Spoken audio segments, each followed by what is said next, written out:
Police কেন তুমি এখন অ্যাকিউজ হতে পারছো না, তার জবাব চাই, জবাব দাও। পুলিশের এই ধরনের নির্মম অত্যাচার আমরা সহ্য করতে পারছি না, পারবো না।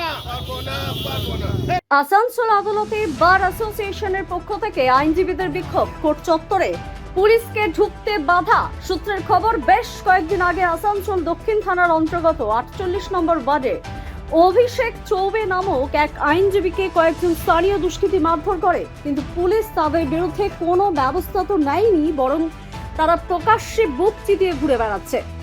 এই ঘটনার ফলে আইনজীবীরা ক্ষুব্ধ, তাই তারা জানিয়েছেন সব দুষ্কৃতীদের বিরুদ্ধে উপযুক্ত ব্যবস্থা নিতে হবে, না হলে তাদের এই প্রতিবাদ চলবে।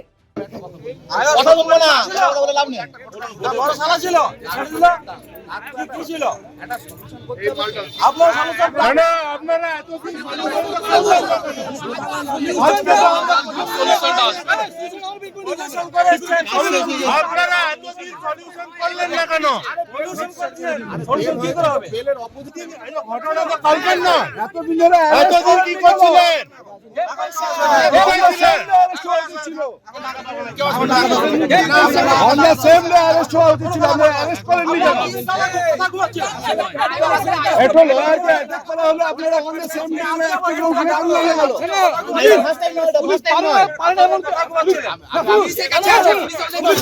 কিছু নয়, আজ কিছু হাইকোর্টে বেল হচ্ছে, স্যান্ডে করতে এসেছে তো নিশ্চয়ই। দাদা সিডিটা গেল কি করে হাইকোর্টে?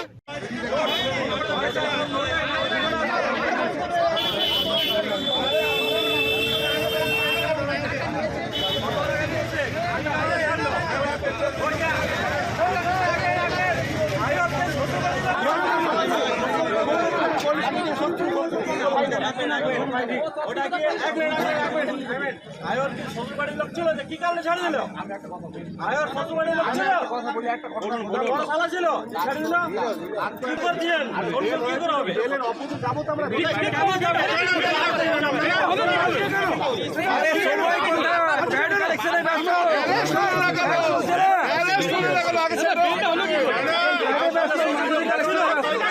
এতদিন ধরে অ্যারেস্ট করেননি কেন?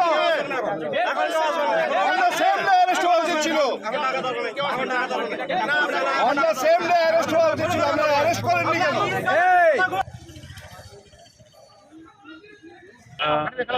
20-21 দিন আগে 38 নম্বর ওয়ার্ড আসানসোল সাউথ থানার যেটা অধীনে আর কি, ওখানে আমাদের একজন আইনজীবী থাকেন।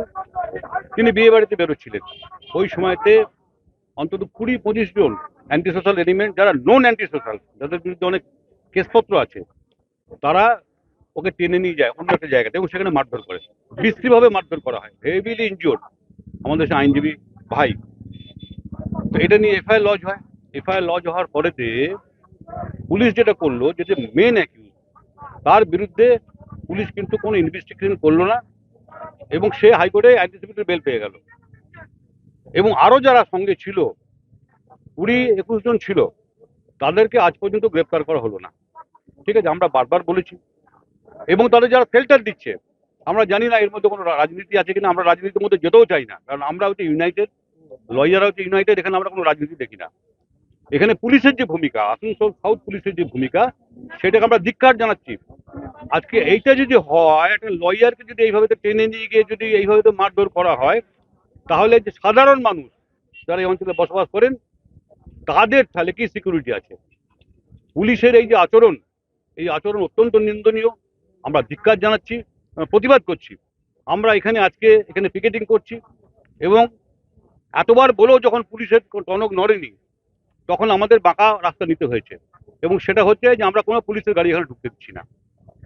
এরপরে পুলিশের যারা ওপর মহলে যে সমস্ত অফিসাররা আছেন, তারা আসুন, কথাবার্তা বলুন, কেন এটা হচ্ছে, এটা নিয়ে একটা ইন্টারনাল তদন্ত হওয়া দরকার পুলিশের মধ্যে। এবং যে পুলিশ অফিসার এটাকে করছেন, এই ক্রিমিনালদের প্রোটেকশন দিচ্ছেন, তার বিরুদ্ধে কিন্তু প্রসিডিং হওয়া দরকার বলে আমরা মনে করছি। আর যদি পুলিশের মধ্যে না আসে, তাহলে আমাদের এই আন্দোলন চলবে, আমরা কিন্তু পিছু হটবো না।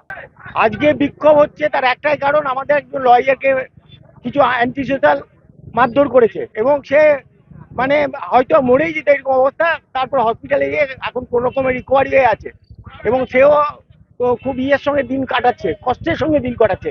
আমরা তাই এটা প্রতিবাদ সভা করেছি, আমাদের অন্য কিছু নয়, আমাদের কারো বিরুদ্ধে নেই। কিন্তু পুলিশ কেন নিষ্ক্রিয়? পুলিশ যে জায়গায় আছে ধরার কোনো চেষ্টাই করলো না, কোনো কিছু না, ওপেন ইয়েতে ডেলাইটে মেরে দিয়ে চলে যাচ্ছে। তাহলে লয়ারের যদি আপনার রক্ষা কবচ না হয়ে থাকে, লয়ারের যদি কোনো সেফের জায়গা না হয়ে থাকে, সাধারণ মানুষের কি হবে? আমরা খুব সংযত, আসানসোল কোর্ট খুবই সংযত এবং সুষ্ঠুভাবে আমরা প্রতিবাদ করছি। আসুন, ওপর অথরিটি আসুন, আমাদের কারোর সঙ্গে বিবাদ নেই, আমরা অ্যাডমিনিস্ট্রেশনের সঙ্গে আছি। কখন ঘটেছে? কবে ঘটেছে? দিন 12 আগে, তারপর এতদিন পেরিয়ে গেল, 20 দিন হয়ে গেল। কত নম্বর ওয়ার্ড এটা? বুধার পাশে 48 নম্বর ওয়ার্ডের ঘটনা। আমরা ছেলে বলুন, আজকে যদি এই অবস্থা হয় তাহলে লয়ারের নাম কি? অভিষেক চৌবে, একটা বাচ্চা ছেলে হয়তো মরেই যেতে যেভাবে মেরেছে। আপনি যদি ফটোগুলো দেখেন দেখতে পাবেন কিরকম নৃশংস হচ্ছে, হয়তো পুলিশ সব জেনেও নিষ্ক্রিয় হয়ে আছে। হ্যাঁ, আপনারা কি দাবি রাখছেন? হ্যাঁ, ফার্দার ইনকোয়ারি করে ওদেরকে অ্যারেস্ট করা হোক। সেন্টার দিচ্ছে যারা শেল্টার দিচ্ছে সেগুলো দেখো, পুলিশ তো আসছেই না। পুলিশকে ফোন করলে বললো দেখছি। আর কি হবে? ছেলেরা আর কোনো দেওয়ালে পিঠ ঢুকে গেছে। আপনারা তো গেট বন্ধ করে বিক্ষোভ দেখাচ্ছেন। কোনটা গেট বন্ধ করে বিক্ষোভ দেখাচ্ছেন। কোনটা গেট বন্ধ করে? এই গেটটা তো বন্ধই থাকে মাঝে মাঝে, এখানে যে কেউ আছে। আমাদের কারোর সঙ্গে কোনো বিবাদ নেই, বারবার আপনাকে বলছি, কারোর সঙ্গে বিবাদ নেই, আমরা অ্যাডমিনিস্ট্রেশনের সঙ্গে আছি। কিন্তু ব্যাপার হচ্ছে পুলিশের এই রোল প্রতিটি লয়ারের মনে এমন একটা বাধা সৃষ্টি করেছে যে কালকে কি হবে, এই কালকে কি হবে এর উত্তরটা পুলিশই দেবে, সাধারণ মানুষ দেবে। আমাদের একটা উকিল বাবু বিয়ে বাড়িতে বেরোচ্ছিলেন, ঠিক আছে, বিয়ে বাড়িতে বেরোতে কিছু 20-25টা ছেলে ওনাদেরকে ঘর থেকে টেনে এসে অন্য জায়গায় একটা খাটাল মধ্যে নিয়ে এসে ওকে মারপিট করে। আর এত নৃশংস ভাবে, মানে ইভেন প্যান্ট খোলা, ওরা সব মিলে প্যান্টটাও খুলে দিচ্ছে। কোন এলাকা? উকিল বাবু। কোন এলাকা ঘটনা ঘটেছে? এলাকাটা বললাম তো 48 নম্বর ওয়ার্ড। আমাদের সেক্রেটারি বললেন তো আপনাদেরকে। আপনারা একটাই কথা কেন বারবার বলছেন বলুন? আচ্ছা, আপনারা কি চাইছেন? আচ্ছা, ব্যাপারটা বলেছি, ঘটনাটা বলেছি। আমরা সেদিনকা যে একটা এফআইআর লজ হয়, আমরা 20-25 জন লয়ার মিলে আইসি সাহেবকে বলেছিলাম, রিকোয়েস্ট করেছিলাম যে ওদেরকে ধরাও।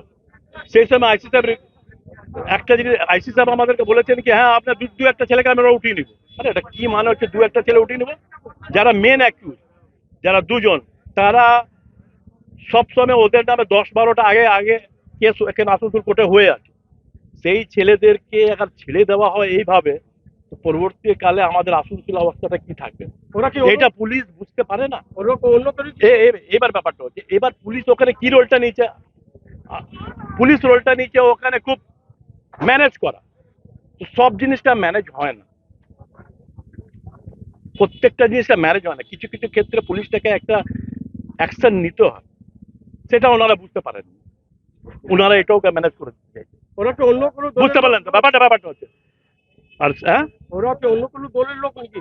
সেজন্য পুলিশ এখানে দল না, এখানে ডাইরেক্ট আমাদের আসামিদের সঙ্গে কোনো ব্যাপার না। আমাদের মেন হচ্ছে পুলিশ এই রোলটা কেন করলো।